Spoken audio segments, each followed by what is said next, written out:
Okay, let's continue. Number 8. A machine is leased for 15,000 pesos per quarter for 7 years at 10% compounded quarterly. Determine the present value of the lease. This is again an ordinary or simple annuity. The formula to use to determine the present value is R times 1 minus 1 plus I raised to negative n over I. And then we are given the value of R, 15,000 quarterly. The number of terms, 7 times 4. 4 because it's quarterly, and that is 28. I is 10% over 4, and that is per quarter. And substitute these values, the final answer is 299,473 pesos and 33 centavos.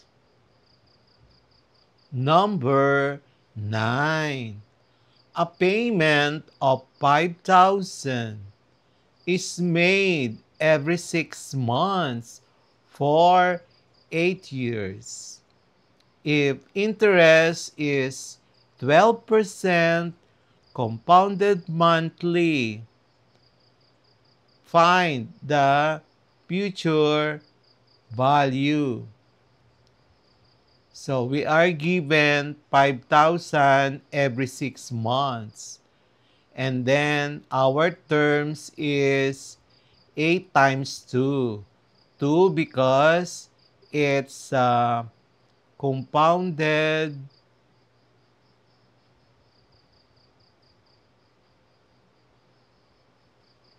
times 2, it's for every 6 months, semi-quarterly. And then the nominal rate is 12% compounded monthly. So we are asked to obtain the future value. So our solution, our monthly rate is 0.12 divided by 12. Our semi-annual effective rate is equal to 1 plus j raised to 6. And that is 1 minus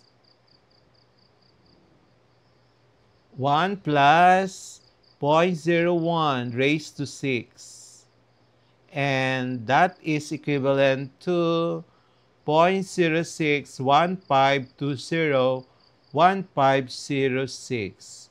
So the formula that we are going to use is FB is equal to R times 1 plus I raised to n minus 1 over our semi-annual effective rate, and substitute the data.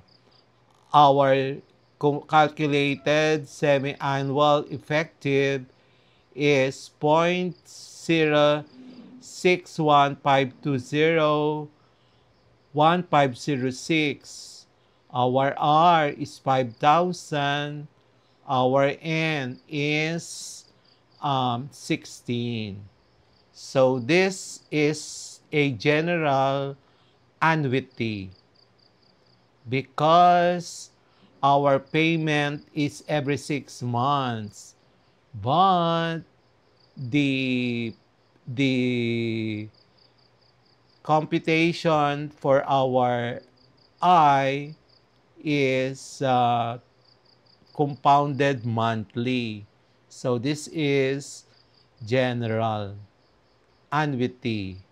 And then the final answer is 129,979 pesos and 60 centavos.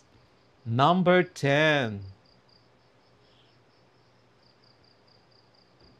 A 10,000 payment is made quarterly for 10 years with interest at 8% compounded monthly. Find the present value. So this is the payment is made quarterly and then the interest is compounded monthly. So this is a general annuity. So there is a need for us to compute the quarterly effective rate, which is the formula is 1 plus j raised to 3 and minus 1. Our j is 0.08 divided by 12. So, our effective rate is 0.0213362963. The formula for the present value of our general annuity is R times 1 minus 1 plus I raised to negative n over the effective rate, and which is actually a quarterly effective rate I raised to 1. And substituting now the given data, our R is 10,000, our N is 40, our effective rate is 0.0201336293. So therefore, the final answer is 272,914 pesos and 79 centavos. Number 11. A business pays 20,000 every 4 months for 6 years. If interest is 6% compounded monthly, find the future value. Because the payment is done every 4 months, and then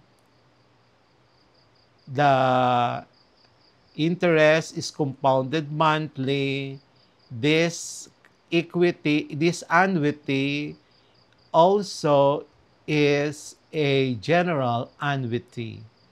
So the formula to be used for the future value, which is the unknown, FB is equals to R times 1 plus R raised to n minus 1 over the effective rate, I raised to 1. So our J is 0.06 over 12.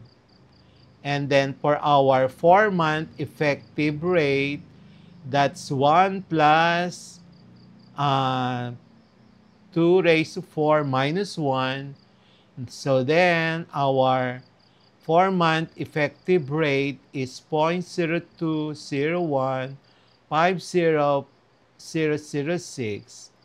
Substituting now the calculated 4-month effective rate together with the value of R, which is 20,000, and the value of N, which is 18, our final answer is 428,817 pesos and 41 centavos.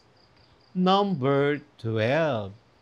A 3,500 is deposited every quarter for 5 years in a fund earning 10% compounded monthly. Find the accumulated value. The accumulated value is also the future value. So this is another general annuity problem. So to obtain the value of future value, use the formula FB is equal to R times 1 plus I raised to N minus 1 over the I. I know we need to replace I with quarterly effective rate, which is 1 plus J raised to 3 minus 1. Our J is 0.10 over 12. So the calculated value is 0.0252089124. Now, substitute the calculated value together with the I and the R and the N. The final answer is 89,594 pesos and 56 centavos. Number 13. A person pays 2,000 every 2 months for 3 years in a fund earning 12% compounded quarterly. So what is the future value? This problem is also a general annuity and the future value is unknown. So the formula to determine the future value, that's equal to FB is equal to R times 1 plus I raised to N minus 1 over the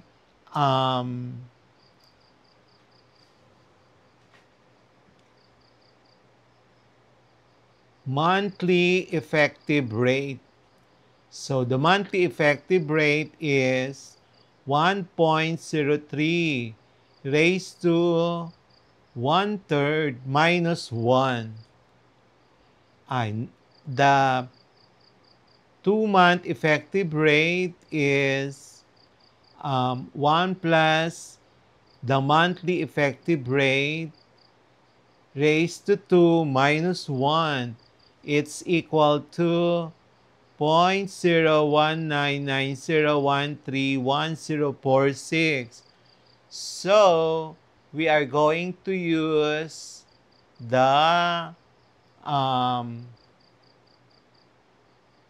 effective rate for the 2-month because the payment is being done every 2 months, which is 0.0199013146.